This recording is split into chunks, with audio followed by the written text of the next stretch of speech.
Here are my top 6 tips for aspiring police officers. I actually only started with 5 tips, but I added a new one at the end, which didn't actually exist when I became a police officer in the year 2000. And truth be told, I wasn't sure I even wanted to include it with this list because, listen, a lot of people should know better. But I added it anyways. First off, a career in policing, it's more than just a job. It's a lifestyle. It becomes part of who you are, part of your persona. You'll no longer be introduced at events and gatherings using only your first name. You will now be the police officer. You're Randy the cop, Chad the cop, Chris the cop. You're just going to get used to it. There's actually an old joke out there about firefighters. How do you know when there's a firefighter at a party? They'll tell you. Well, with police, you don't even have to mention it. It will be mentioned for you. You don't just wake up one day and decide that you want to become a cop. It could take years of preparation. And for many folks, it's been a lifelong dream. They've been talking about it since childhood. Take 10 kids right now, and I bet you 2 of them want to be a police officer when they grow up. It's a commitment to serving and protecting the community. You need to be prepared for the physical, emotional, and mental demands that come along with policing. This includes irregular hours, so shift work, possibly lots of overtime, being in high-stress situations, the ability and the responsibility to make split-second decisions. Not everybody's cut out to be a police officer. Sometimes you don't realize that you're not cut out for the job until after you're already hired and you've been through the training.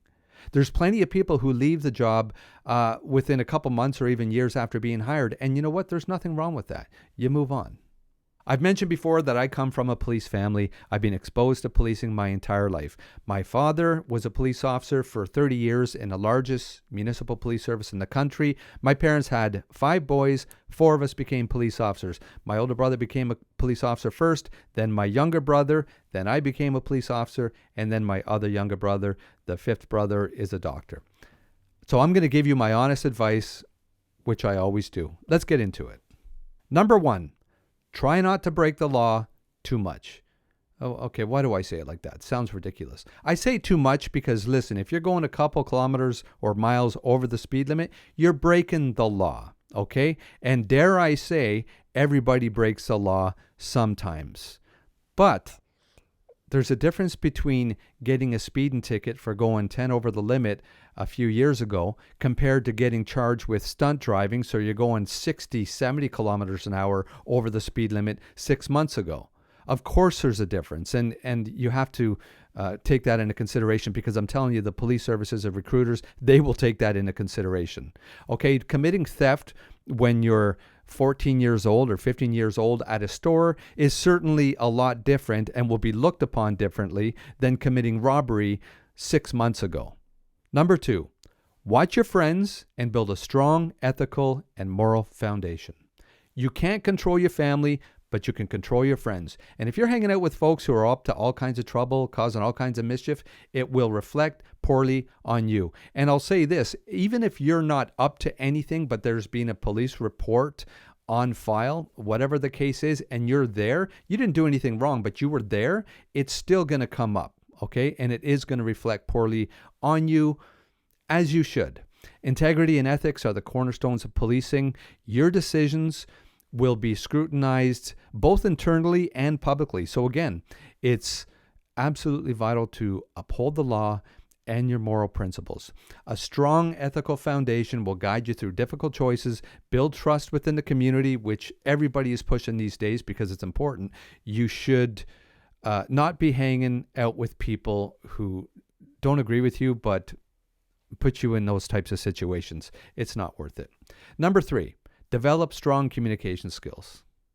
This might mean breaking out of your comfort zone a little bit, which can be very tough for many people. You might not like having to speak in front of people now, but what are you going to do when you're thrown into a stressful situation or even a very tragic situation and everybody on scene is now looking at you to lead, to take control, to take charge of the scene, to de-escalate the situation?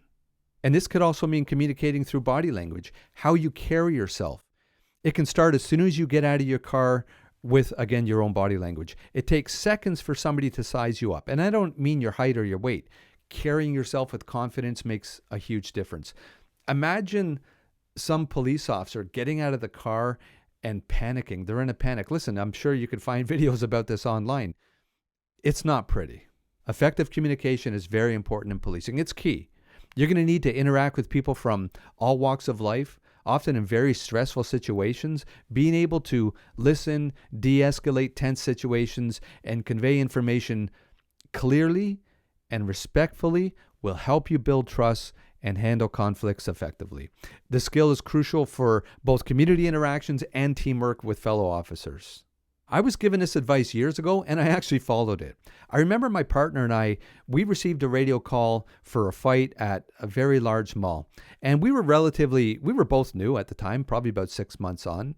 And when the call was over, I remember one of the security guards said that when we got out of the vehicle, that they were happy because they could tell that we were experienced officers and we would handle it effectively. And that kind of always stuck with me. And it's only because of how we held ourselves initially, right off the bat, right at the call. Number 4, volunteer. Anybody who's applying or has been through the process knows how important this is and how much stock a police service puts into this. And it's also something that people struggle with. A police service wants to know how dedicated you are in giving back to the community, or at least giving back to a cause that's important to you.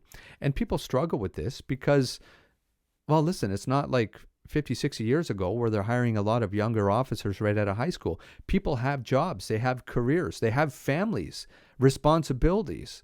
And there's nothing wrong with that. They just don't have a lot of time to dedicate to volunteering on evenings and weekends and such. Now, having said that, assisting with a cause online, that's a form of giving back. Giving blood is a form of giving back. And when you're going through the process, if you simply just say and mention, yes, I have a family, I have responsibilities, but this is what I do on top of that, listen, that's a great excuse. And it's something that will reflect very positive. So if you don't have lots of time to volunteer, there are other ways. Number 5, stay physically and mentally fit. This could almost be 2 different categories, but listen, it goes without saying, physical fitness is crucial for handling the physical demands of policing, but mental fitness is just as important. Regular exercise, healthy eating, mindfulness practices, they can help you maintain the resilience needed to face challenging situations. Now, I'm just going to give a bit of a tip here for those struggling with the prep test. It's usually referred to as a prep test, the physical training. You need to concentrate on high intensity interval training, HIIT training. Just Google it, HIIT training. Basically, you could lightly jog or walk 10 kilometers, 20 kilometers, and still not pass the physical portion of the test. High intensity interval training. One trick that I used that I've actually passed on to numerous people that apparently it's helped them as well is using telephone poles or light poles. Telephone poles, that's how old I am. Light posts. You run or walk, light jog from one to another. As soon as you hit the light post, then you sprint.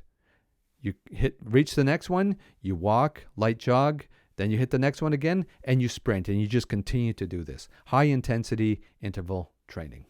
Number 6, watch what you post. Anything you post can and will be used against you. And again, I decided to add this, but I struggled whether or not to even mention it at all. It's something I used to say. I used to tweet about this many years ago to those interested in a career in policing and law enforcement, but I stopped. And I stopped because, listen, if you're going to publicly, outwardly post extremely offensive content, whatever that may mean, then maybe you shouldn't be a police officer. Maybe this job isn't right for you. If you have to really, really be careful and be told not to post extremely offensive content, then listen, do society a favor, maybe choose another career. All right, folks, that's it. If you have any you'd like to add, please leave a comment. I know that there are police officers or future police candidates that read the comments and they watch these videos. And I'm also going to be linking a playlist for those looking for a little bit more advice with the hiring process to become a police officer. Please check out the playlist. It's just a few videos I put together over the course of a few months. Thank you very, very much for paying attention. Until the next video, be safe out there. look after one another, and perhaps we will see you again.